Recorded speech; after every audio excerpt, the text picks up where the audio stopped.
La cité éternelle a une porte et cette porte est étroite. Matthieu 7, 13, 14.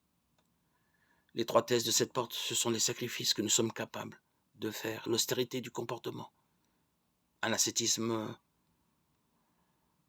fonction de la capacité de chacun.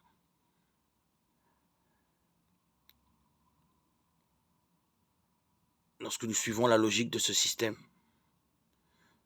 nous aboutissons à une conclusion d'avoir l'attitude volontarisme, redoutable. Car dans cette perspective, le salut n'apparaît plus comme le don de Dieu, mais comme le fruit de l'effort de l'homme. Une telle conception a-t-elle été abandonnée par l'ensemble du peuple chrétien?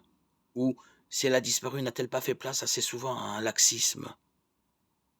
Aucune de ces deux attitudes extrêmes n'est conforme avec le discours sur la montagne.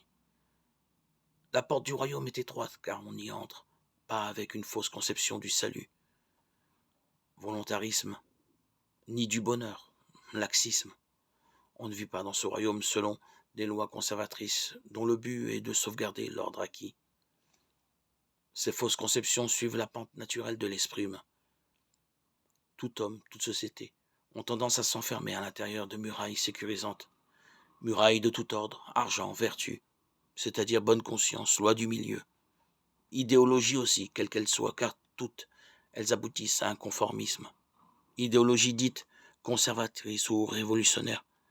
À quoi aboutissent-elles sinon, en ce cas aussi, à des lois du milieu? Rien de plus sécurisant que de savoir, se savoir entouré de gens du même avis que soi, du même clan que soi. Que ce soit pour assurer la sauvegarde d'un ordre apparent ou pour jeter des cocktails Molotov, rien n'est plus contraire à l'esprit du discours. Jésus est celui qui fissure toute muraille, désorganise tout clan, disperse toute secte. Vraiment, nous sommes à l'opposé d'une idéologie. La porte étroite n'est-elle pas essentiellement l'abandon de ses sécurités pour n'adhérer qu'à la seule sécurité de la promesse? La facilité, même coûteuse, c'est la confiance en ces constructions humaines fabriquées à notre taille. La porte étroite, c'est se rendre à Dieu.